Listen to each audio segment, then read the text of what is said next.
إياك نعبد وإياك نستعين اهدنا الصراط المستقيم صراط الذين أنعمت عليهم غير المغضوب عليهم ولا الضالين. صدق الله العلي العظيم.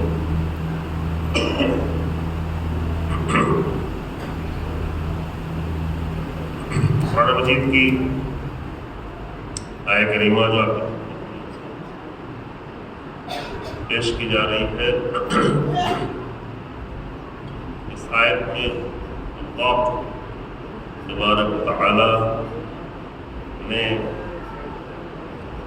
امت مسلمہ کو کہ جو آخری نبی کی امت ہے اور جس کو اللہ نے اس کے بہتر ہونے کے لیے، یعنی سب سے بہتر ہونے کے لیے تمام قوانین اور اصول بیان کیے، قیامت تک کے لیے اسے کامل قرار دیا،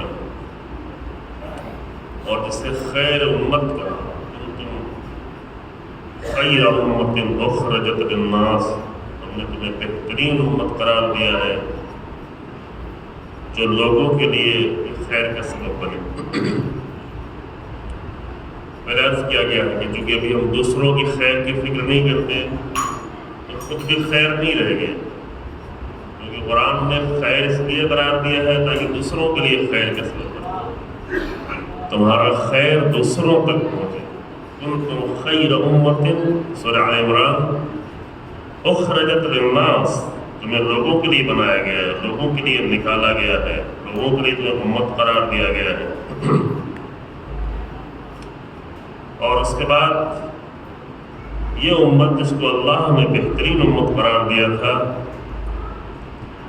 اسی امت کو بہترین امت باقی رہنے کے لیے پہلے سے آگاہ بھی کیا اور خطرے سے بھی آگاہ کیا کہ ایسے خطرات ہیں کہ تمہارا یہ شرف چھن جائے گا، اور یوں نہیں کہ پہلی بار چھن جائے گا۔ ایک وقت کے لیے قرآن کہتا ہے کہ اللہ نے بنی اسرائیل کو سب سے بہتر قرار دیا، سب سے بہتر۔ انی فضلتکم علی العالمین، یہ قرآن کہہ رہا ہے، میں نے تم کو عالمین پر فضیلت دی تھی۔ انبیاء کی نسل کے لوگ جن کی نسل میں ہزاروں نبی آئے، اس امت نے وہ سارے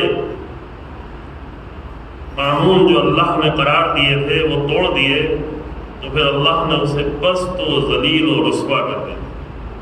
پھر یہ قرآن بھی کہتا ہے کہ تمہارے لیے مسکنہ، ذلت اور مسکنت لکھی سورہ بقرہ میں۔ وہی امت کی جو سب سے بہتر امت تھی، اسی امت کو قرآن کہتا ہے کہ ذلت اور مسکنت لکھ دی گئی، اور وہ ذلت و مسکنت کا سلسلہ آج بھی جاری ہے۔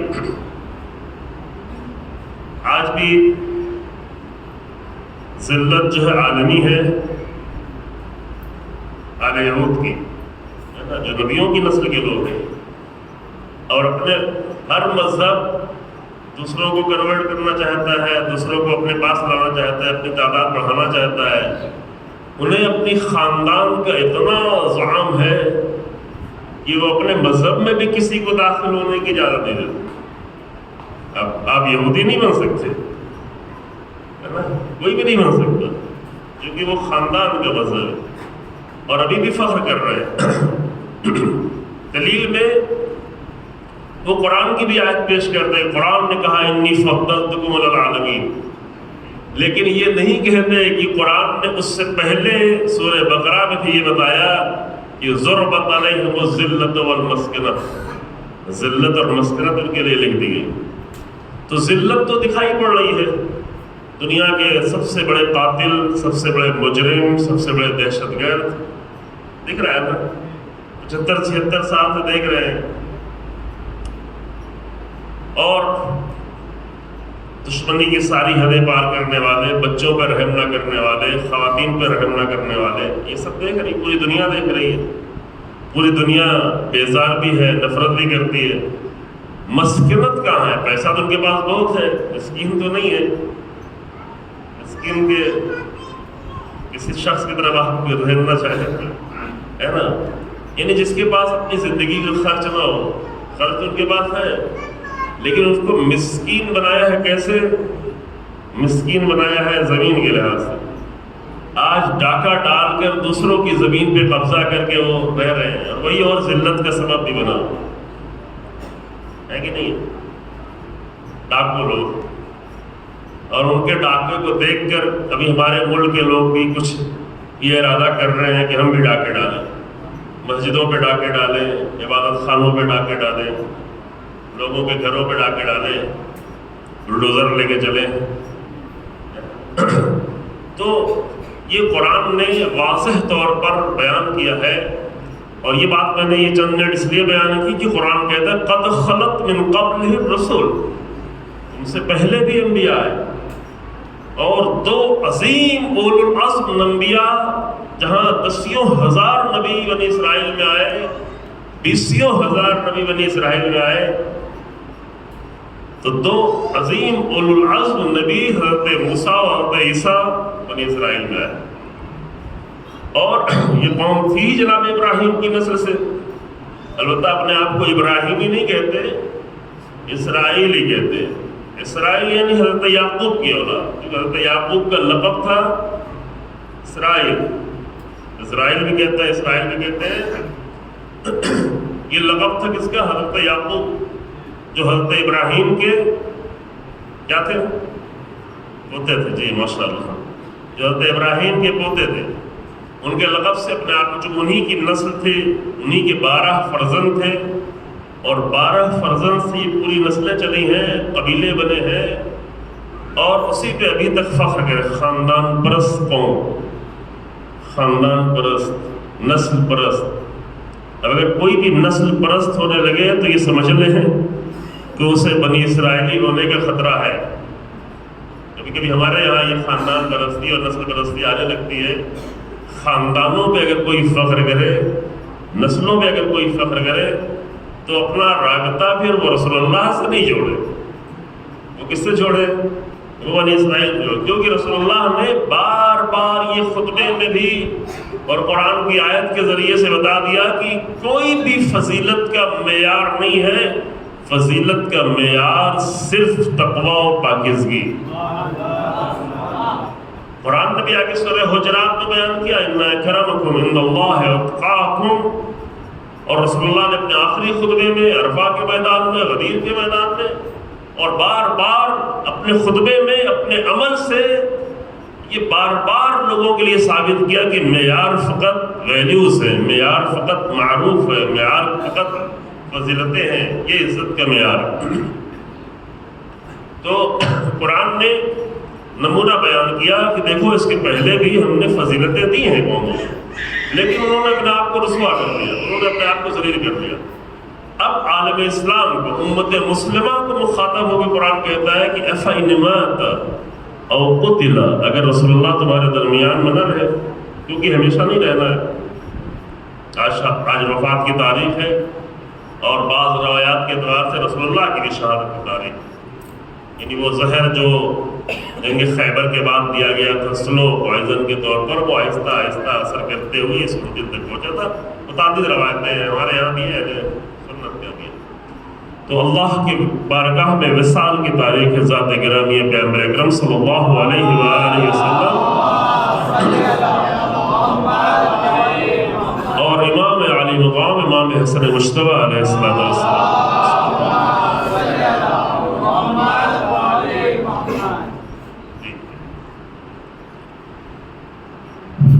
اللہ نے قرآن میں کہا انک میت و انہم میتون، اے میرے نبی آپ کو بھی اس دنیا سے جانا. اور یہ بہت ہی، اب میں یہاں رکنا نہیں چاہتا، لیکن کم سے کم ہم جیسے انسانوں کو تو جلدی سے یقین کر لینا، جب رسول اللہ اس دنیا میں نہ رہے تو کس کو رہنا ہے؟ وہ کب تک رہنا ہے؟ کتنے دن رہنا ہے؟ کتنے لمحوں کا بھروسہ؟ انک میت و انہم میتون، اے رسول اللہ آپ بھی اس دنیا سے گزر جائیں گے اور سب گزر جائیں گے، کوئی بھی باقی نہیں رہے گا، سب کو چلا جانا ہے. اور اس کے بعد قرآن کہتا ہے کہ رسول اللہ بھی نہیں رہیں گے، تو اگر جب رسول اللہ نہیں رہیں گے تو تم کیا کرو گے؟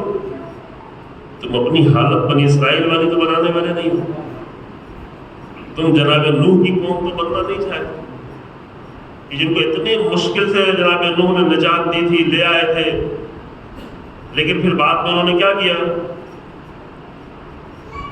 جناب نوح کے ساتھ؟ اور یہ سلسلہ ہمیشہ جاری رہا کہ اگر تمہارے درمیان میں میرا نبی نہ رہے یا قتل کر دیا جائے، قرآن میں دونوں لفظ رکھی ہیں، یعنی دونوں لفظ کا مطلب یہ ہے کہ دونوں آپشن ہو سکتے ہیں، رسول اللہ کی شہادت بھی ہے ممکن، تو کیا انقلبتم علی اعقابکم، کیا تم واپس پلٹ جاؤ گے؟ اور یہی واپس پلٹنا تمہارا، یہ تمہاری تمام ذلت اور رسوائی کا سبب بنے، جو آج بھی بن رہا ہے۔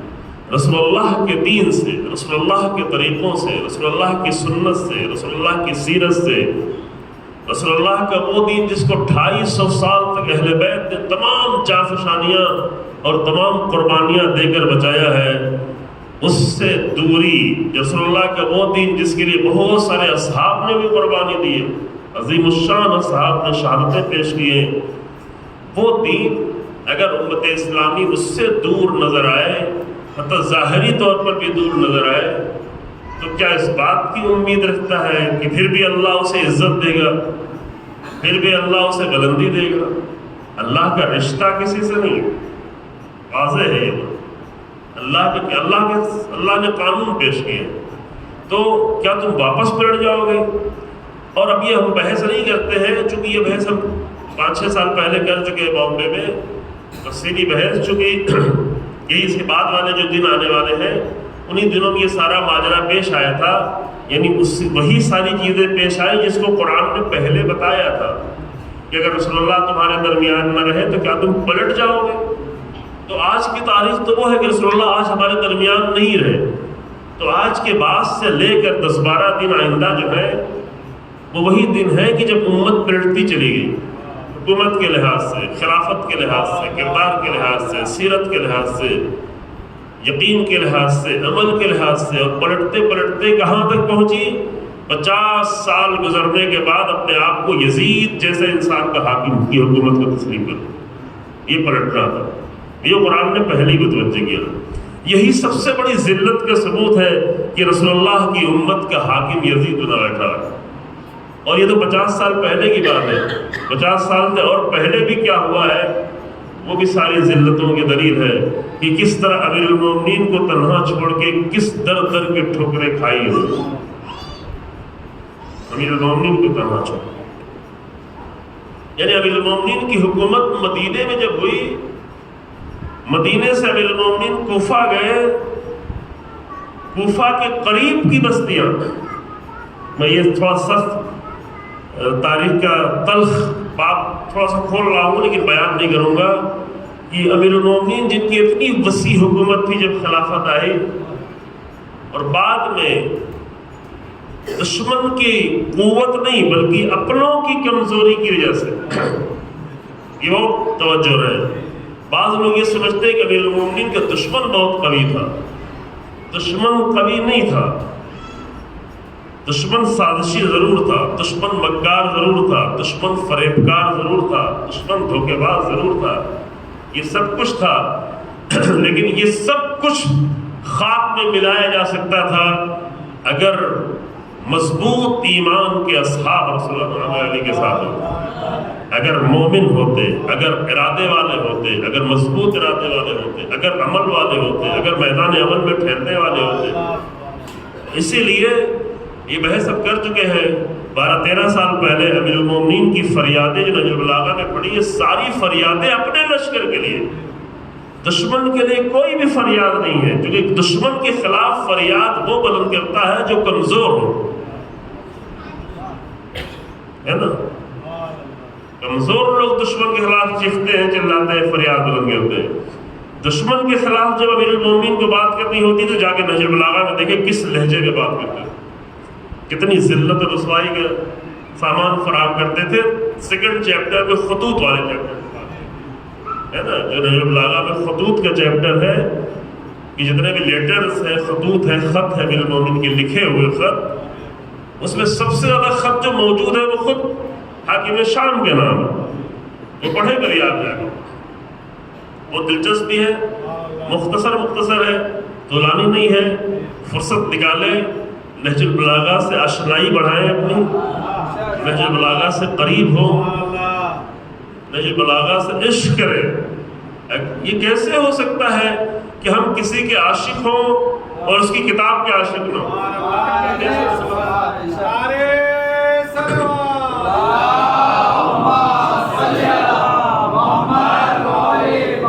میں آپ کو سرزنش نہیں کرنا چاہتا، میں خالی شوق دلانا چاہتا ہوں. ممکن ہے غلط کسی نے بتایا نہیں ہے، کسی نے متوجہ نہیں کیا ہے. امیر المومنین کی جو سب سے زیادہ معتبر کتاب ہے، امیر المومنین کے کلام کا مجموعہ، اور بھی جگہوں پر ہے، بہت ساری کتابوں ہیں، لیکن جس کو سب سے زیادہ معتبر کہا جا سکتا ہے وہ نہج البلاغہ ہے. تو جس ذات کے ہم عاشق ہیں، جب کسی کا کوئی عاشق ہوتا ہے تو اس کے ہر اثر سے محبت کرتا ہے، اس کے بچوں سے محبت کرتا ہے، اس کے کوئی بھی اس سے مربوط کوئی چیز ہو جائے اس سے محبت کرتا ہے. امیر المومنین کے روضے سے محبت کرتے ہیں، امیر المومنین کی زری سے آپ محبت کرتے ہیں، امیر المومنین کی کتاب سے محبت نہیں کرتے. آپ یہ بتائیں کہ زری زیادہ ہے میں یا کتاب زیادہ ہے؟ میں بڑا مشکل سوال کرتا ہوں.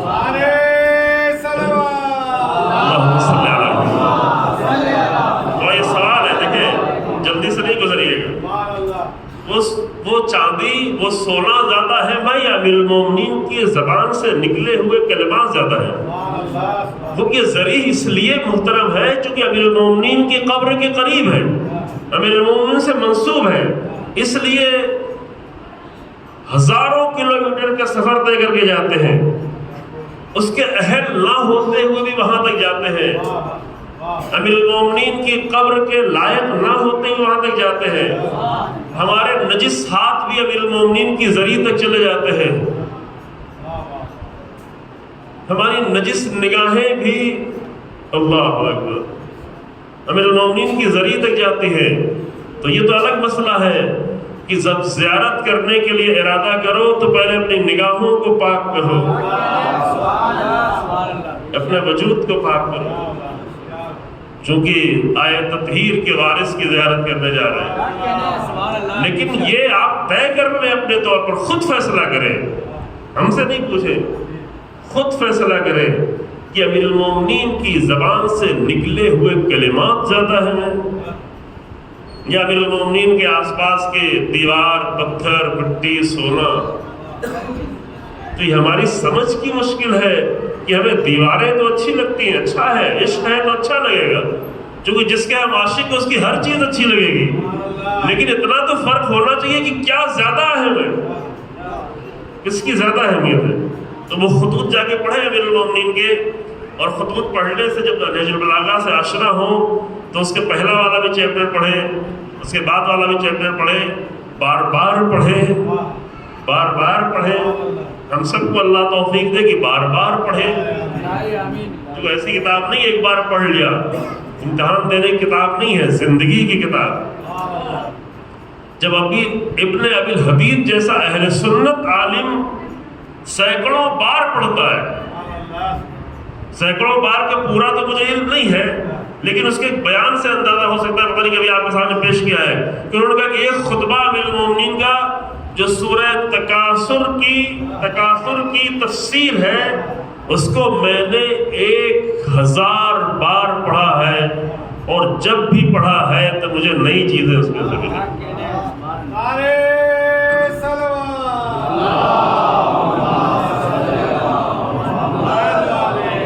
تو وہاں آپ کو اندازہ ہوگا کہ امیر المومنین کے خطوط جب دشمن کو لکھے جاتے ہیں تو کس لہجے، نہ کوئی کمزوری، نہ کوئی جھجک، اس کے تمام رسوائیوں کے بعد اس کا اصلی دین بیان کر رہے ہیں، اس کی خیانتیں بتا رہے ہیں، ہدایت کی بھی کوشش کر رہے ہیں. یہ ایک الگ بہت ہی خوبصورت نقطہ ہے عزیزو کہ حاکم شام جیسے انسان سے بھی امیر المومنین مایوس ہو کے نہیں بیٹھتے کہ نہیں اس کی تو ہدایت کی کوشش ہی نہیں کرتے. یہ بھی آپ کے لیے تھوڑا سخت ہوگا. جی ہاں، اور یہ صرف امیر المومنین کا نمونہ نہیں ہے، یہ پوری تاریخ کا نمونہ ہے. جناب ابراہیم نمرود سے مایوس نہیں ہوتے ہیں. حضرت موسیٰ فرعون سے مایوس نہیں ہوتے ہیں کہ جناب شعیب کے پاس 10 سال زندگی گزارنے کے بعد قرآن کی آیت نازل ہوتی ہے. قرآن کی آیت ہے ورنہ نازل تو ان کے اوپر ہوئی تھی کہ موسیٰ جاؤ. کہاں جاؤ؟ یہ نہیں کہ قوم کے پاس جاؤ. اذهب الى فرعون انہ طغی. فرعون کے پاس جاؤ، طغیان کر رہا ہے، کوشش کرو شاید ہدایت پا جائے. اللہ کو تو معلوم ہے، اللہ کو معلوم ہے کہ فرعون ہدایت پانے والا نہیں ہے، لیکن اللہ یہ بتانا چاہتا ہے کہ فرعون جیسے شخص سے بھی مایوس نہیں ہوتا. جو ہمارے بہت ہی رائج ایک جملہ ہے، مومنین بھی کہتے ہیں، کبھی کبھی علماء بھی، مولوی بھی کہہ دیتے ہیں، چونکہ اس روح کو نہیں متوجہ ہوتے. اور روح ہے ہدایت، اور روح ہے قرآن، اور روح ہے رسول اللہ، اور روح ہے انبیاء. بہت ہی آسانی سے کہہ دیتے ہیں کہ نہیں، ان کو تو کچھ کہنے کا فائدہ نہیں ہے، تو کچھ ہونا ہی نہیں ہے. ذرا سا فرق ہو، ذرا سا اختلاف ہو، ذرا سا کہ نہیں کچھ بھی کرنے کا فائدہ نہیں، یہ کہتے ہیں. اور امیر المومنین حاکم شام کے لیے ہدایت کی باتیں بھیج رہے ہیں، لکھ لکھ کے بھیج رہے ہیں. اور حسین ابن علی اس لشکر کی ہدایت کر رہے ہیں جو امام کو قتل کرنے کے لیے آئے. اس لشکر کی خطبہ دے رہے ہیں، حدیث سنا رہے ہیں، حوالہ دے رہے ہیں. کہہ رہے جا کے پوچھ لو، جا کے زید ابن ارقم سے پوچھ لو، جا کے جابر ابن عبداللہ انصاری سے پوچھ لو. اصحاب کا نام لیا، 4 رسول اللہ کے صحابیوں کا نام لیا جو رسول اللہ کی رحلت کے 50 سال بعد بھی موجود تھے. کہا کہ جا کے ان 4 صحابیوں سے پوچھ لو کہ کیا رسول اللہ نے یہ نہیں فرمایا ہے کہ الحسن والحسین سیدا شباب اہل الجنہ. حسن حسین جوانان جنت کے سردار ہیں، تو جوانان جنت کو قتل کر کے تم کہاں جانا چاہتے؟ یہ ہدایت کا انتظام ہے. جا کے پوچھ لو، اصحاب موجود ہیں. جوان جنت رسول اللہ نے مجھے قرار دیا ہے. میرے بھائی کو، جس کو آج آپ یاد کریں گے، انشاءاللہ یاد کریں گے، مسائل پڑھیں گے، میرے بھائی کو جس کے آج شہادت کی غمناک تاریخ ہے، میرے بھائی کو جوانان جنت کا سردار قرار دیا. جا کے رسول اللہ کے اصحاب سے پوچھو. اور رسول اللہ کے اصحاب تو وہاں موجود نہیں تھے میدان کربلا میں. تو امام نے کہا کہ اگر تم یہی نہیں ہے، یہ جملہ میں اپنی طرف سے کر رہا ہوں، اگر تم نہیں پوچھ سکتے ہو تو کم سے کم تم سب کے سب اتنا تو جانتے ہو کہ میں رسول اللہ کی بیٹی کا بیٹا ہوں. انا ابن بنت نبی، انا ابن بنت نبیکم. کیا میں تمہارے نبی کے بیٹی کا بیٹا نہیں ہوں؟ کیا میں تمہارے نبی کے نواسا نہیں ہوں؟ یہ خطبہ حسین ابن علی کیوں دے رہے ہیں؟ یہ خطبہ اس لیے دے رہے کہ ابھی بھی جو تم مجھے قتل کرنے کے لیے آئے ہو، ابھی بھی تم نجات چاہتے ہو تو نجات مل جائے. اور مل بھی گئی. بہت سارے لوگ، ابھی پہلے عرض کیا ہے، کم سے کم 32 لوگ ایسے ہیں جو میرے ساتھ کے لشکر سے نکل کر حسین بن علی کے لشکر میں آئے اور شہید. کم سے کم یہ تعداد ہے. گھر کا نام اس لیے لیا جاتا ہے کہ گھر بہت ہی مشہور تھے، سپہ سالار تھے، پہلے سے حسین ابن علی کے ساتھ تھے، کئی دن ساتھ رہے، خاص واقعات کے ساتھ نقل ہوا ہے. دوسرے لوگوں کے سب کے نام بھی نہیں نقل ہوئے ہیں، کچھ لوگوں کے نام ہیں لیکن باقی سب کے نام بھی نہیں. اسی لیے آپ کربلا کے شہداء کی تعداد جب مقتل کی کتابوں میں ڈھونڈیں گے، تاریخ کی کتابوں میں، تو 72 سے زیادہ نظر آئے گی. حتیٰ گنج شہیدہ میں جب جائیں گے کربلا، انشاءاللہ آپ لوگوں سب کو جانا نصیب ہو ہم سب کو، تو گنج شہیدہ میں ابھی میں تھا محرم سے چند دن پہلے کربلا میں، تو شمار کر رہا تھا وہ تعداد جو گنج شہیدہ میں سے جو کچھ بعض شہداء دوسری جگہوں میں دفن ہیں، ان کی تعداد بھی 80 سے زیادہ ہے. جو شہیدہ میں گنج شہیدہ میں نام لکھا، مقتل کی کتابوں میں اور بھی زیادہ نام لکھے ہوئے. تو اس میں بہت سارے شہید وہ تھے کہ جو عاشور کے دن میرے ساتھ کے لشکر سے نکل کر حسین ابن علی کی بارگاہ میں، حتیٰ آخری وقت تک، یعنی وہ جو صبح سے لے کر ظہر کے بعد تک، عصر کے پہلے تک میرے ساتھ کے لشکر کا حصہ بنے ہوئے تھے. امام نے ان کی ایسی ہدایت کی کہ جس لمحے میں بھی تم چاہو تو نجات پا کر آ. تو سگے بھائی ہیں، ان کا روایت کا ذکر ہے، انصاری ہیں، ایک کا نام ابو العتب کچھ ہے اور ایک کا نام سعد ہے. دو سگے بھائی، ان کے لیے دو روایتیں. ایک روایت یہ کہ جب حسین ابن علی نے آواز استغاثہ بلند کی تو وہ نکل کے آ گئے کہ رسول اللہ کا نواسا صدائے استغاثہ بلند کر رہا ہے، کہ بھلا کیسے میں اس لشکر میں رہ سکتا ہوں. ادھر سے نکل کے ادھر آئے اور اپنے ہی لشکر کے خلاف جنگ لڑی اور شہید ہوئے. اور بعض روایتوں میں ہے کہ اس وقت جب حسین ابن علی بالکل تنہا گھیر لیے، اس وقت ان کو احساس ہوا ارے یہ تو رسول اللہ کے نواسے کو قتل کر رہے ہیں. ابھی تک جس کو لوگوں نے مارا تھا مارا تھا، یہ تو رسول اللہ کا نواسا اسے قتل کیا جا رہا ہے، جو یہ کہہ رہا ہے کہ میں پنجتن پاک کی آخری فرد ہوں. بعض روایتوں نے اس وقت نکل کر آئے اور پھر جنگ کی اور شہادت کے درجے میں پائے. تو یہ میں صرف اس لیے عرض کرتا چلا گیا عزیزوں کہ جس طرح سے حق میں رہنے کے بعد بھی بڑی گمراہیوں تک چلے جانے کا خطرہ ہے، یہ بھی ممکن ہے. امیر المومنین کے لشکر کا حصہ ہوتے ہوئے بھی اسی جنگ صفین میں امیر المومنین کے مقابل میں آ جانے کا خطرہ ہے. یہ ہے خطرہ، یہ خطرہ ابھی بھی ہے. امیر المومنین کا عاشق ہوتے ہوئے بھی، حسین ابن علی کے خطیب و ذاکر اور رواخواں ہوتے ہوئے بھی اور عزادار ہوتے ہوئے بھی اس بات کا خطرہ، یہ عبرت ہے، اس بات کا خطرہ ہے کہ کہیں آ کر دھوکہ نہ کھا جائے، کسی مقدس نام سے دھوکہ نہ کھا جائے، ادھر کے لشکر سے نکل کے ادھر کے لشکر میں نہ جائے. ایک شخص سے بامبے میں، یہ میں نے کہیں بیان نہیں کیا، بیان کرنا بھی نہیں چاہتا تھا لیکن چلے بات آ گئی ہے کہ جو چند سال پہلے اس طرح سے تلوار سے ختم کرتا تھا کہ پوری پشت جو ہے وہ شگافتہ ہو جاتی ہے، نیچے سے لے کے اوپر تک. یوٹیوب پہ پڑی ہوئی ہے، پتہ نہیں کتنے ٹاکے لگتے تھے. ابھی اس سے باقاعدہ بات کی ہے، جتنا بات کی انہوں نے مجھے بتایا ہے. ابھی لمبی داڑھی رکھے ہوئے اور پتہ نہیں، اور کہا کہ ابھی تم یہ بتاؤ، اسے پوچھا باقاعدہ، میں نے اپنے ساتھی نے پوچھا ابھی چند دن پہلے میں بامبے میں تھا، پہلے ہی بتایا تھا، ابھی بتایا تھا کہ اگر تمہیں کوئی ڈر نہ ہو اور تمہارے ہاتھ میں اسلحہ ہو تو تم کیا کرو گا؟ ہم تم سب کو مار ڈالیں. یہ عبرت ہے، یہ عبرت ہے، یہ موجود ہے.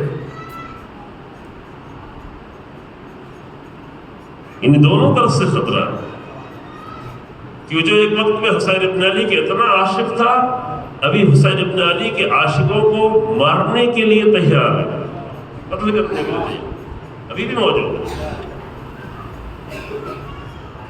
البتہ وہ جو اس زمانے میں عشق کرتا تھا وہ بھی معرفت والا عشق نہیں تھا، جو کہ اگر معرفت کا عشق ہو تو کبھی بھی انسان گمراہ نہیں ہو سکتا.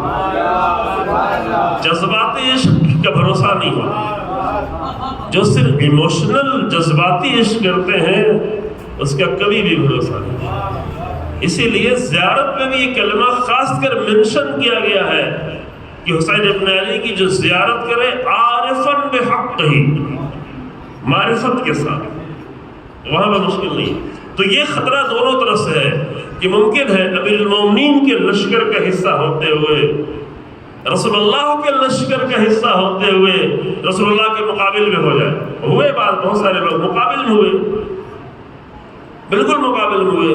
وہ جو ایک شخص تو وہی ہے جس کا میں نے بھی ذکر بھی کیا ہے، شاید کوئی کلپ بھی بنا ہے، کہ وہ شخص کی جو رسول اللہ کے لشکر کا حصہ تھا، رسول اللہ کے ساتھ تھا، ایمان لایا تھا، رسول اللہ کی رحلت ہوتے ہی مرتد ہو گیا.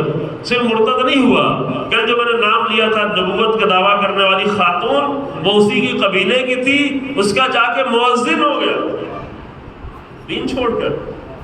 پھر وہ اس کا انجام اچھا نہیں ہوا، پھر واپس پلٹ آیا، پھر مسلمان ہو گیا.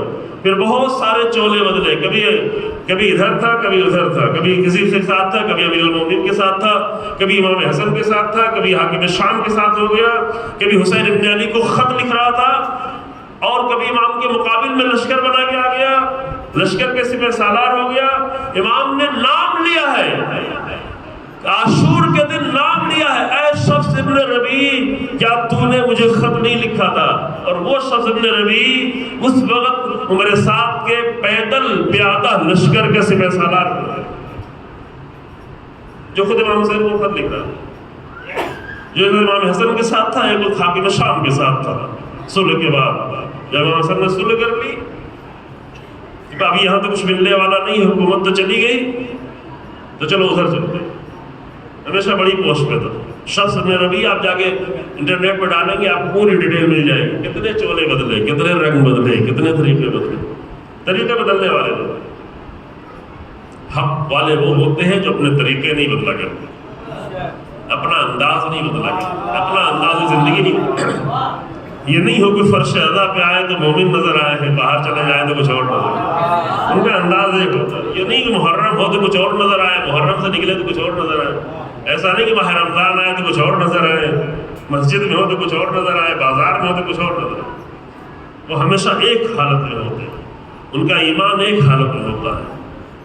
بعض لوگ ایسے بھی ہیں کہ مومنین کے درمیان میں آتے ہیں مجلس پڑھنے تو کچھ اور نظر آتے ہیں, اور غالیوں کے درمیان میں چلے جاتے ہیں تو کچھ اور نظر آتے ہیں. یہ بدلنے والے کبھی بھی اہل بیت کے ساتھ نہیں رہ سکتے, وہ کبھی بھی بدل سکتے ہیں. اس کے بہت سارے نمونے موجود ہیں. تو ادھر سے بھی یہ مشکل ہے کہ ساتھ ہوتے ہوئے, شمر کا نمونہ میں نے پہلے پیش کر دیا تھا, دہرانے کی ضرورت نہیں ہے کہ کہاں تھا اور کہاں پہنچا, کس حد تک پہنچا کہ وہ عمر سعد جو صلح کرنا چاہتا تھا اور 8 محرم تک اس کی ساری کوشش تھی کہ میری تلوار سے حسین ابن علی کا خون نہ بہنے پائے, شمر نے آ کے رخصایا. حتیٰ ایک وقت ابن زیاد کے پاس میں جب 8 محرم کو خط پہنچا تو ابن زیاد بھی کچھ سوچنے لگا, کہا نہیں اگر اس وقت حسین ہاتھ سے نکل گئے تو کبھی بھی ہاتھ آنے والے نہیں. تو ابن زیاد نے پھر 2 خط لکھ کے بھیجا, 2 خط شمر کو لے کے بھیجا. ایک خط میں یہ لکھا عمر سعد کے نام کہ عمر سعد کو جا کے دے دو, تمہیں جنگ کرنا ہے یا تو بیعت یا تو قتل, جنگ کرنا ہے کہ نہیں کرنا. دوسرا خط خود شمر کے نام تھا کہ دیکھو اگر عمر سعد جنگ نہیں کرتا ہے تو اس لشکر کے سپہ سالار میں تجھے بناتا ہوں اور عمر سعد کو قتل کر دیں. اور عمر سعد یہ سمجھ گیا تھا, سمجھ گیا تھا. عقل مند انسان تو نہیں تھا لیکن چالاک ضرور تھا. 2 چیزیں الگ الگ ہوتی ہیں, عقل مندی اور ہے, چالاکی اور ہے. سمجھ لے, میں فرق اور ایک مثال سے واضح کر دوں. عقل مند انسان وہ ہے جو اپنا بھی دوسروں کو دے دے, چالاک وہ ہے جو ہمیشہ دوسروں کے لینے کی فکر میں پڑا رہے. یہ فرق ہے, ایک فرق.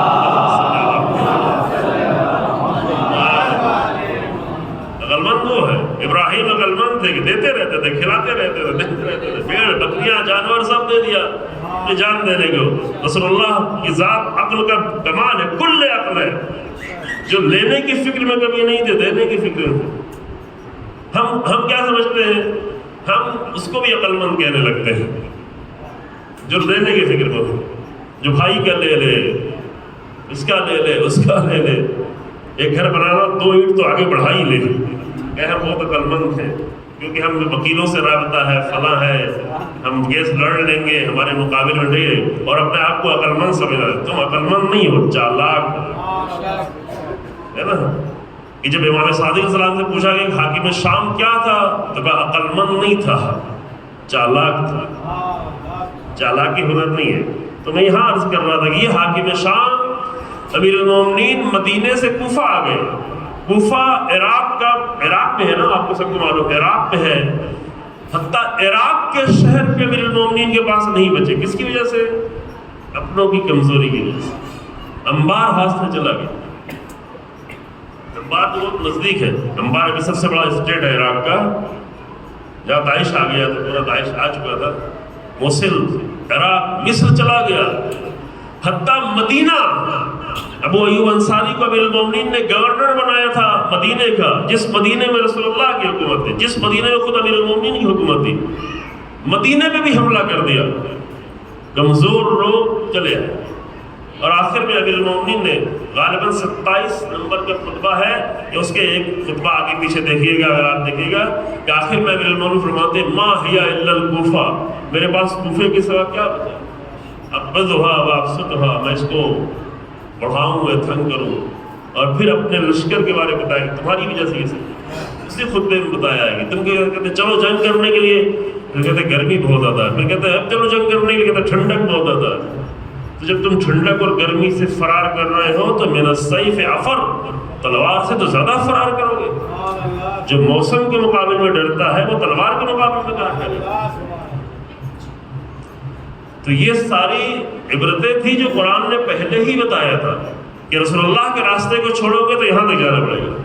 امیر المومنین کو تنہا کرو گے تو کن ذلتوں کا سامنا کرنا پڑے گا. امیر المومنین نے بددعا دی تھی اہل عراق کو، وہ بھی نہج البلاغہ میں موجود ہے، اور ان بددعاؤں کا اثر آج تک جاری.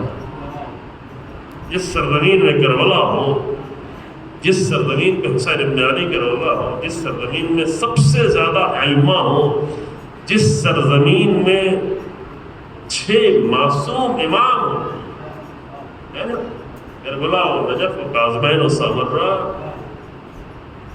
جس سرزمین پہ 7 معصوم امام ہو، جس سرزمین پہ، اس سرزمین کی رسوائیوں کا حال تو دیکھیں پوری تاریخ، چاہے صدام کے زمانے میں، چاہے امریکیوں کے زمانے میں، چاہے آج جب سب کچھ ہو گیا تو بھی نئے نئے فتنے، کیا کیا نہیں ہوتا ہے.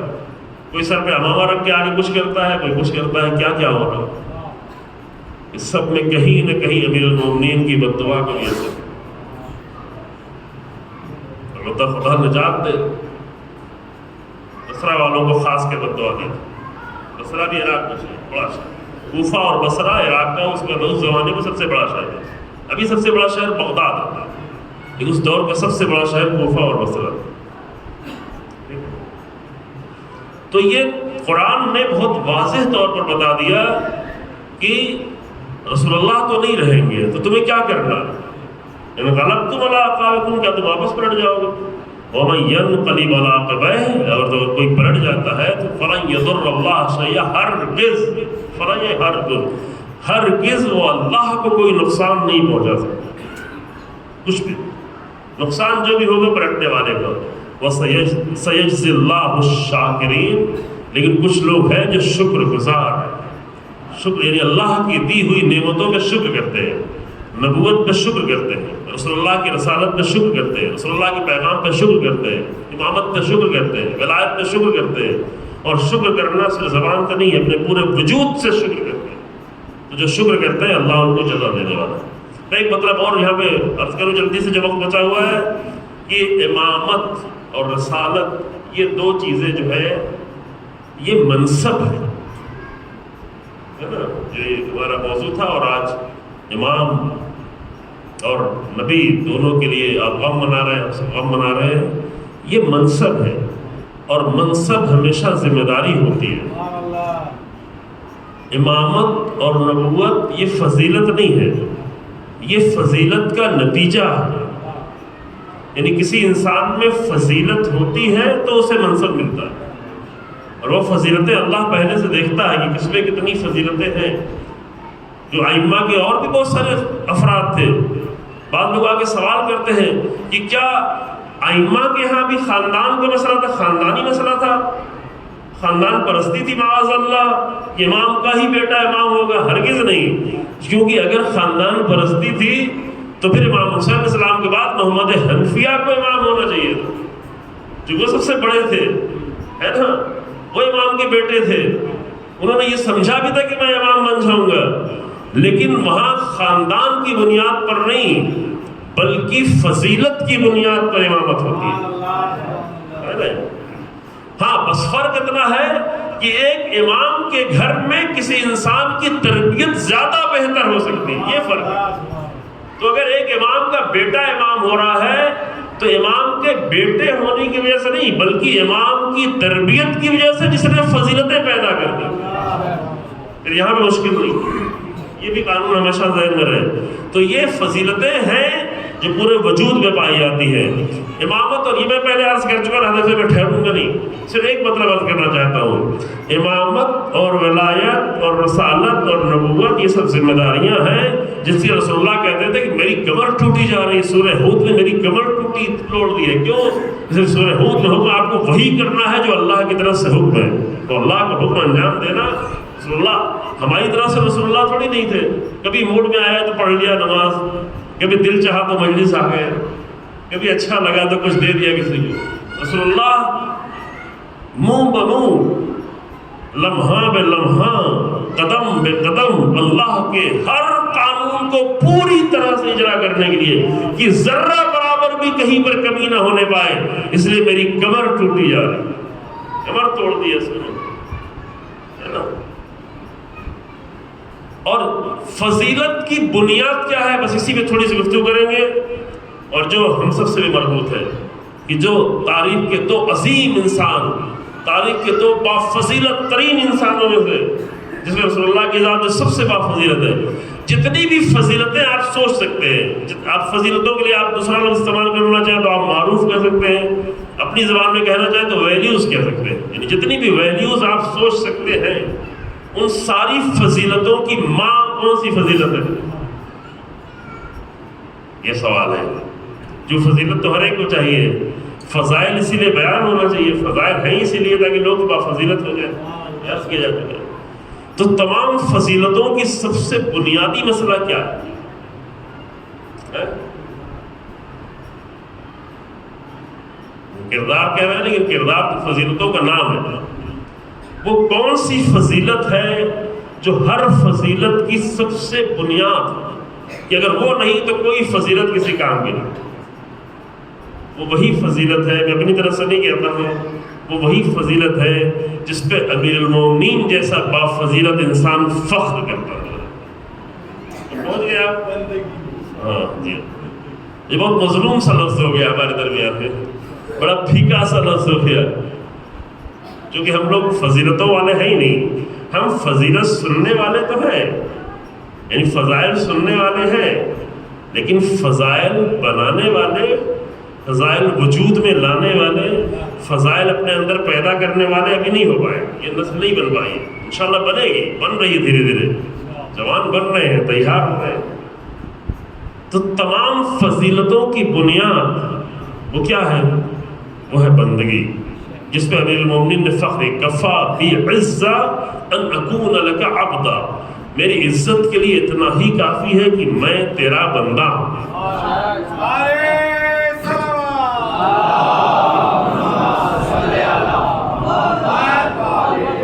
وکفا بی فخر ان تکون لی ربا، میرے فخر کے لیے یہ کافی ہے کہ تو میرا رب ہے۔ انت کما احب فاجعلنی کما تحب، تو ویسا ہی جیسا میں چاہتا ہوں، مجھے ویسا بنا دے گی جیسا تو چاہتا ہے۔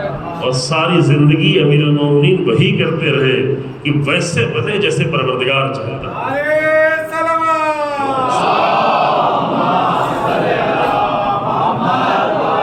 لیکن جو کچھ بھی تھا، تقویٰ، زہد، صبر، جہاد، بخشش، کرم، علم، حکمت، یہ جتنی بھی فضیلتیں تھیں، ان سب فضیلتوں کی ماں کا کردار عبدیت، بندگی، یہ ساری فضیلتیں پیدا کرے۔ اسی لیے تاریخ کے سب سے عظیم انسان کو جب قرآن بلاتا ہے تو سب سے پہلے عبد کہتا ہے، اے میرے عبد آ جاؤ، سبحان الذی اسرا بعبدہ، آپ بھی کہتے ہیں السلام علیکہ علی عبدہ ورسولہ، عبد پر سلام، رسول بعد میں، چونکہ رسالت ملے گی عبدیت کی بنیاد پہ، رسالت کے لائق کوئی بن ہی نہیں سکتا اگر عبدیت کی معراج میں نہ پہنچا ہو، اور یہ معراج وہ ہے جس کے لیے اللہ نے سب کے لیے راستہ کھولا ہے۔ یہ فضیلت پیدا کرتے جاؤ۔ میں ذرا سا وضاحت کروں، آپ لوگ وہ عبدیت جو ہمارے ذہنوں میں ہے، جو لفظ تو سنتے رہتے عبد و عبدیت و بندگی، لیکن آپ کو پتہ ہے عبدیت لفظ، میرا استاد بہت سیریز کی بحثیں کی ہیں کئی سالوں میں، میں خالی اس کو خلاصہ کر کے چند منٹوں میں تمام کرتا ہوں، جو وقت اتنا زیادہ نہیں رہا۔ اب عرب کے لوگ کہتے ہیں چند جگہوں میں استعمال، طریق المعبد، ابل المعبد، طفل المعبد، یعنی معبد بچہ، معبد اونٹ، معبد راستہ، وہ راستہ جو سیدھا ہو، وہ راستہ جو بگڑے نہیں، کیونکہ عرب میں کیا ہے، راستہ بنا کے جاؤ، ہوا چلتی ہے، آگے راستہ ختم ہو جاتا ہے، جہاں راستہ آتا ہے وہاں ٹیلا نظر آتا ہے، اسی لیے لوگ کھو جاتے تھے۔ ریت ہے، ریت اڑتی رہتی ہے، تو اس ریت کو معبد نہیں کہتے، وہ ریت جو بالکل ٹھیک چل رہی ہو، جس پہ ایسے نشان بنے ہوئے ہو، جہاں پہ کوئی خطرہ نہ ہو، جہاں پہ بہکنے کا خطرہ نہ ہو، جہاں پہ گمراہی کا خطرہ نہ ہو، اس کو کہتے ہیں راہ، طریق، یعنی عبد کا لفظ آیا کہاں سے ہے نا؟ اس جانور، اس اونٹ کو کہتے تھے ابل معبد، جو بالکل رام ہو، جو اشاروں کو سمجھتا ہو، وہ گھوڑا جو اشاروں کو سمجھتا ہو۔ اس کے مقابل میں سرکش، اس کے مقابل میں وحشی اور سرکش سمجھ رہے نا، جو سرکشی کرے. عبد کے مقابل میں سرکش جانور، سرکش اونٹ، نکیل چھوٹ جائے تو سرکشی کرے. تو بعض اونٹ جو نکیل نکل بھی جائے تو بھی وہ بالکل معبد ہوتے ہیں، جو مالک چاہتا ہے اسی اشارے میں چلتے ہیں. جیسا کہ میدان جنگ میں گھوڑا اگر لجام فرس چھوٹ بھی جائے، مجاہد کی لجام فرس چھوٹ بھی جائے زخموں کی وجہ سے، تکلیف کی وجہ سے، تو وہ گھوڑا معبد ہے جو صرف اشاروں کی بنیاد پر اپنے مسافر کو لے کے چل رہا. جیسے حسین ابن علی کے رہوار جب دیکھا کہ میرا آقا زمین پہ آ رہا ہے تو جھکتا چلا گیا. لجام فرس چھوٹنے کے بعد ابوالفضل عباس کا رہوار ہاتھ کٹنے کے بعد بھی معبد تھا، ہے نا. اس بچے کو معبد کہا جاتا ہے کہ جو ماں باپ کا کہنا مانے ہر مسئلے میں. بعض بچے ہوتے ہیں جو بالکل معبد نہیں ہوتے، ان کو ماں باپ کھانا کھلانا چاہیے، یہ نہیں کھائیں گے، وہ نہیں کھائیں گے، ایسا نہیں کریں گے، ویسا نہیں کریں گے، اب نہیں سوئیں گے، تب نہیں جائیں گے. یہ بعض بچے ہوتے ہیں جو بالکل ماں باپ کے سامنے، چلو بچپنا ہے، پھر بعد میں لوگ اور بڑے ہو جاتے ہیں. تو یہ چند مثالیں عرب کے ڈکشنری میں دی جاتی ہے تاکہ عبد کا معنی سمجھ میں آئے. تو اصل میں عبد وہ ہے جو بالکل سیدھے راستے پہ ہو. عبد وہ ہے جو حق کے سامنے تسلیم ہو، جس کے اندر سبمیشن ہو، جو بالکل رام ہو، جو گمراہیوں کو نہ چاہتا ہو، جو سرکشی نہ کرتا ہو، جو وحشی نہیں ہو، جو قانون کے سامنے تسلیم ہو، جو رسالت کے سامنے تسلیم ہو، جو ولایت کے سامنے تسلیم ہو. عبد ہے. عبد کہاں پیدا ہوتا ہے؟ عبودیت کہاں سے پیدا ہوتی ہے؟ اور عبودیت کے مقابل میں جو عربی میں قرآن میں لفظ استعمال ہوا ہے وہ ہے تکبر، وہ ہے استکبار، وہ بڑائی، یعنی بڑا نہیں ہے. جب تکبر جب پیدا ہوتا تو کیا ہوتا ہے؟ انسان خود کو دیکھتا ہے، اب بندگی نہیں کرتا. اب لوگوں کی عبادت کو دیکھ کر اسے بندہ نہ سمجھے، اس کی روح کی حالت کو دیکھے. روح کی حالت تو کوئی نہیں دیکھ سکتا. انسان خود اپنی روح کی حالت دیکھے کہ کتنا زیادہ رام ہے تسلیم، اتنا ہی بندگی. چاہے عبادت کمی کرتا ہو، چاہے عبادت صرف واجب ہی واجب کرتا ہو، لیکن تسلیم انسان. بعض لوگ ہیں ممکن ہے بہت سارے مستحب عبادتیں کرتے ہوں لیکن واجب کو چھوڑ دیتے ہوں. اس کا مطلب یہ ہے کہ مستحب کے دکھاوے کا ہے یا ثواب کے لیے ہے، بندگی نہیں ہے. کیونکہ بندگی ہوتی تو واجب نہیں چھوڑ سکتا تھا. اگر بندگی ہو تو واجب نہیں چھوڑے گا. مستحب چھوٹ جائے تو چھوٹ جائے، دل چاہے تو کرے، دل چاہے نہ کرے، مستحب تو مستحب ہے. لیکن حالت بندگی اگر انسان میں ہے تو کوئی واجب نہیں چھوڑے گا.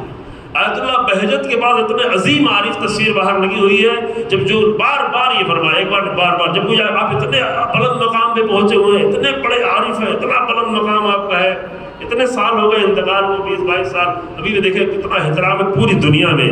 تو لوگ کہتے تھے کچھ مجھے بھی بتائیں، تو لوگ یہ سمجھتے تھے کوئی بہت خاص چیز بتائیں گے، کوئی بہت خاص مطلب ہمیں آگے بتائیں گے. تو ہمیشہ یہ کہتے تھے کہ واجب اور حرام کا خیال رکھنا. بس کسی بھی بلندی تک پہنچنا چاہتے ہو تو واجب اور حرام کا خیال رکھنا، یہ حدیں پار نہیں کرنا. یہیں سے ساری بندگی پیدا ہوتی ہے، یعنی محبت ہے، روح ہے، بندگی پائی جاتی ہے. اور آج تھوڑی سی وضاحت ہے، بہت ہی اہم خوبصورت اس میں نقطے موجود ہیں، لیکن وقت نہیں رہا عزیزوں. آج ایسے دو بندوں کا ذکر کر رہے ہیں جس پر بندگی فخر کرتی ہے. رسول اللہ کا ذکر کل آپ کے سامنے کیا تھا. امام حسن مجتبی علیہ السلام کے لیے عجیب تھی روایتیں ہیں. امام سجاد علیہ السلام سے کئی روایتیں، امام صادق علیہ السلام سے روایتیں ہیں. جب وضو کا پانی آتا تھا تو پورا جسم لرز جاتا تھا، مفاصل میں لرزہ طاری ہو جاتا، چہرے کا رنگ. خود امام سید سجاد کی بھی یہی حالت ہوتی تھی، لیکن امام سید سجاد امام حسن مجتبی علیہ السلام کی نگاہ کم عمر تھی، 20 پیادہ حج کیے، پیدل حج. ابھی لوگ بہت سارے لوگ پیدل جاتے ہیں یہاں وہاں، وہ ان کی نظر اچھا کرے، خدا کرے ان کی نیت اچھی ہو، صرف ان کے دل میں حسین ابن علی کی یاد ہو، راہ حسین ابن علی میں. لیکن بعض لوگ کچھ اور بھی کر رہے ہوتے. ابھی ایک جگہ میں گیا تو وہاں بتایا کہ آج دن بھر لوگوں کو چلنا ہے، ایک 20 کلومیٹر کا سفر طے کرنا ہے، صبح سے نکلے شام تک پہنچیں گے، لیکن راستے میں 14 جگہوں پر جو ہے موقع بنایا گیا ہے. ہندوستان کی بات، یعنی ان کو 14 جگہوں پہ رک کے کھانا ہے. اب اتنا کھانے کا مسئلہ ہوگا تو کہاں حسین ابن علی کتنا یاد آئے گا. اور بعض لوگ اربعین میں بھی جاتے ہیں، وہاں سے آ کے نہ کربلا کی وہ حالت بیان کرتے ہیں، نہ روحانیت بیان کرتے ہیں، نہ شوق بیان کرتے ہیں، نہ عشق بیان کرتے ہیں، نہ کربلا کی بندگی بیان کرتے ہیں، نہ کربلا کے سجدے بیان کرتے ہیں، نہ صحابہ حسین ابن علی کردار بیان کرتے ہیں. وہاں اربعین سے آتے ہیں تو پوری زندگی بھر صرف بیچ کے کھانوں کا ذکر کرتے ہیں، جو بھی دل چاہا وہ مل گیا. یہ کھانوں میں کہاں بندگی ملے گی؟ اگر ملے بھی تو چھوڑو. اگر بڑی پسندیدہ اچھی چیزیں ملے تو چھوڑو، جو حسین ابن علی کا اربعین کرنے آئے ہو. معمولی چیزوں میں گزارا کر لو. ٹھیک ہے وہ لوگ استقبال کرتے ہیں، مہمانوں کو کوئی کمی نہ ہونے پائے، وہ اچھی ان کے عمل ہے، ان کی اچھی نیتیں ہیں، لیکن جانے والے اس کے فکر میں نہیں رہے. ہمارے اپنے بچے بتا رہے تھے، ہم لوگ گئے، ایک طرف وہ سینڈوچ بھی بٹ رہی تھی، ایک آدمی بیچارہ غریب جو آلو ابال کے اور روٹی بانٹ رہا تھا، تو ادھر بھیڑ لگی تھی. اس غریب کا آلو کوئی لینے والا نہیں تھا. انہوں نے بھائی ادھر نہیں جاؤ، ادھر ہی سے آلو لے کے گزارا کر لو، ابلے ہوئے آلو روٹی سے کھا لو نمک ڈال کے. ہو سکتا ہے ابلے ہوئے آلو روٹی سے کھا. تو جب جائیں تو حسین ابن علی کی بندگی کو نگاہوں میں رکھیں. رات کے کھانے کو نہیں نگرے. عراقیوں کے کھانا ٹھیک ہے، وہ اچھا کر رہے ہیں، بہت اچھا کر رہے ہیں، خدا ان کی توفیقات میں اضافہ کر رہے ہیں. 3 دن 2 دن پیدل چل رہے ہیں تو اس میں صرف حسین ابن علی ہوں اور حسین ابن علی کے پروردگار کہ کس کے لیے اتنی قربانیاں دی. 20 پیدل حج کرنے کا مطلب سمجھ رہے ہیں؟ امام حسین اسلام کے لیے اہل سنت کی کتابوں میں بھی ہے، ہمارے یہاں بھی ہے کہ 25 حج کیے ہیں پیدل. اب جا کے ڈھونڈ لے مل جائے گا. 25. امام حسین اسلام کی عمر زیادہ تھی، ہے نا. امام حسین اسلام سے تقریباً 9.5 سال زیادہ عمر تھی امام حسین اسلام کی، 56 سال. اور امام حسن اسلام کی 46.5 سال عمر تھی. صرف 10 مہینے کا فرق تھا دونوں کی ولادت میں، سن میں 10 مہینے کا فرق تھا. تو اس 46-47 سال کی عمر میں 20 پیدل حج کیے. اللہ. اور روایت میں ہے، امام صادق سلام میں روایت آج ہی میں پڑھ رہا تھا کہ کہتے ہیں مجھے شرم آتی ہے کہ میں اللہ کی بارگاہ میں سوار ہو کے حاضر ہوں. امام حسن اسلام کی حدیث ہے. اور وہ کتنا تھا؟ 40 میں جب آپ جاتے ہیں تو نجف سے کربلا 80 کلومیٹر ہے تقریباً، اور مدینے سے مکہ کتنی دور ہے؟ 450 کلومیٹر. 450 کلومیٹر. یہ وہ جو بندگی کی معراج پہ پہنچے ہوئے ہیں، وہ بھی اللہ کی بارگاہ میں حاضر ہونا چاہتے ہیں، تو کس حالت میں، کس حالت میں، اور کیسے یہ ہو سکتا ہے کہ رسول اللہ کے مدینے میں ایسے عظیم انسان کو، جس کو لوگ آ کے زیارت کرتے ہیں، مدینے کے لوگ آ کر اتنے خوبصورت تھے. نام ہی حسن رکھا تھا. یہ نام بہت سامنے کا نام تھا. حسن حسین بہت سامنے کا نام تھا. یہ بہت سخت لفظ تو نہیں تھا، بہت چھپا ہوا لفظ نہیں تھا. بعض لوگ اپنے بچوں کا نام رکھنے کے بہت ڈھونڈتے ہیں، ادھر ادھر بہت الٹا سیدھا نام رکھ لیتے ہیں. ہمارے حسن حسین تو عربی میں بہت سامنے کا لفظ تھا، لیکن کسی نے نہیں رکھا تھا. عربی زبان بہت پرانی زبان تھی، لیکن اس وقت تک کسی کا نام بھی حسن حسین نہیں تھا. اللہ نے کسی کے ذہن میں آنے ہی نہیں دیا کہ یہ نام کوئی رکھے. یہ نام اپنے ان خاص بندوں کے لیے اللہ نے انتخاب کر رکھا، حسن اور حسین. حسن کے معنی بھی خوبصورت اور حسین کے معنی بھی خوبصورت، کوئی فرق نہیں معنی میں. حسین کے معنی فقط چھوٹا سا خوبصورت، چھوٹا اس معنی میں کہ سن کے لحاظ سے چھوٹے، اور کوئی فرق نہیں. حسن حسین کے معنی میں ذرہ برابر کوئی فرق نہیں، فقط وہ چھوٹے ہونے کے اعتبار سے حسین کہا جاتا ہے. ٹھیک ہے. جیسے عبد کے معنی میں بندہ ہے، عبید کے معنی میں بندہ ہے، کوئی فرق نہیں ہے. عبد یعنی بندہ، عبید یعنی چھوٹا سا بندہ. تو حسن اور حسین یہ جس کا نام اللہ نے رکھا تھا، جس کے چہرے اتنے حسین تھے کہ انہیں دیکھ کے رسول اللہ یاد آتے تھے. لوگ آ کر مدینے میں، اگر امام حسن علیہ السلام آ کر مدینے میں اپنے دروازے میں باہر بیٹھ جاتے تھے تو بھیڑ لگ جاتی تھی امام حسن کو دیکھنے کے لیے، امام حسن کے چہرے، امام حسن کے چہرے کو دیکھنے کے لیے، جو کہ رسول اللہ نظر آتے تھے.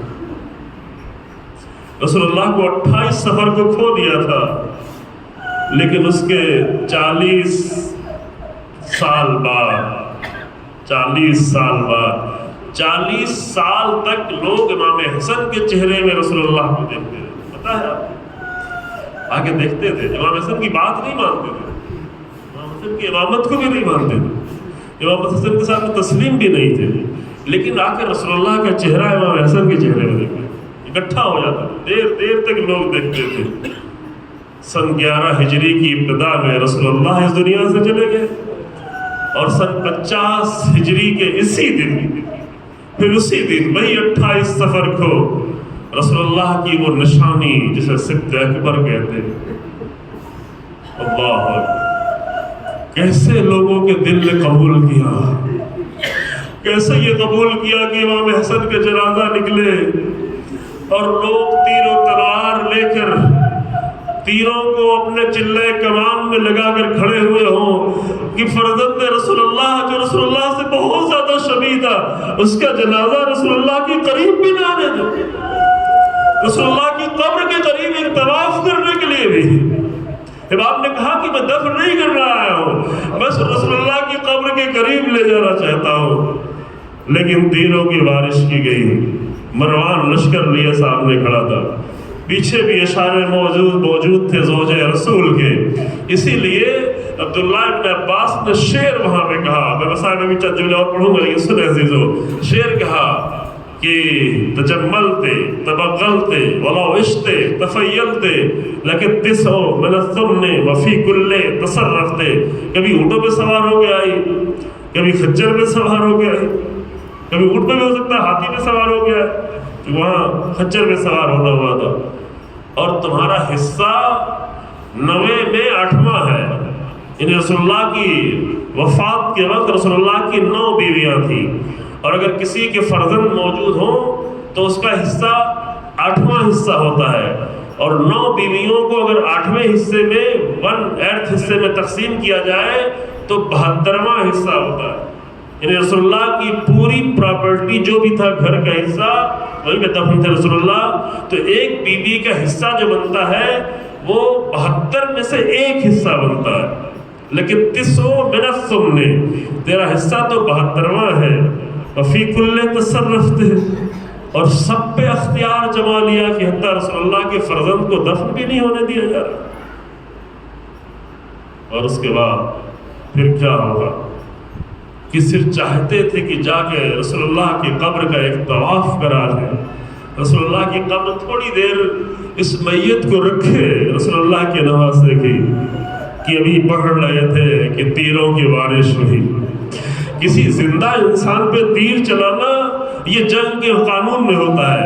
کوئی جب جنگ کرنے آئے گا تو اس پہ تیر بھی چلتا ہے, تلواریں بھی چلتی ہے, نیزے بھی چلتے ہیں, لیکن یہ تو کبھی عرب کی سرزمین نے اور کسی بھی سرزمین نے نہیں دیکھا تھا کہ کسی مردہ میت پر, کسی کی لاش پر تیروں کی بارش کی جائے. اور تھوڑی دیر بعد جب حسین ابن علی نے تابوت کو رکھا اور تابوت کو رکھ کر اپنے بھائی کے جنازے سے تیر نکالنا شروع کیا تو 17 تیر جنازے میں پیوست نظر آئے. سلام حسین ابن علی پر کہ اپنے بھائی کے جنازے سے تیر نکالنا ہے. یہ تو دفن کا موقع تھا, لیکن تھوڑا سا ہم آپ کو پیچھے لے جاتے ہیں, پھر اور آگے لے جائیں گے کہ تھوڑی دیر پہلے جب یہ رات, آج کی رات جو کل گزر گئی ہے, اس رات میں حسین ابن علی بہت گریہ فرما رہے تھے. زہر کا اثر شدید ہو رہا تھا, پورے جسم کی حالت متغیر ہو رہی تھی کہ لیجے سے ٹکڑے کٹ کٹ کے نکل رہے تھے منہ سے, لگن میں وہ رتشت پہ آ رہے تھے.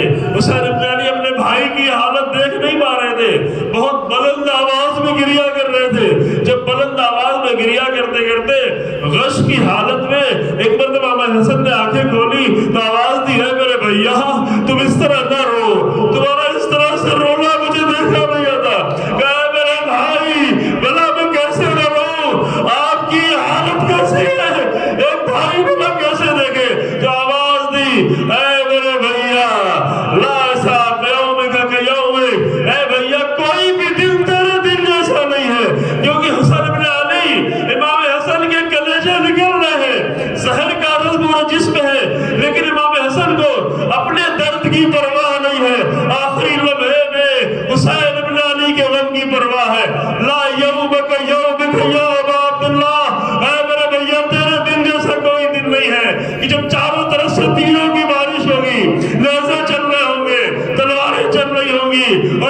یہ منظر دیکھ رہی ہوگی، حسین گھوڑے سے زمین پہ آ رہے ہوں گے. آج تو تابوت اٹھانے والے موجود ہیں، کوئی حسین ابن علی کا لاشا اٹھانے والا.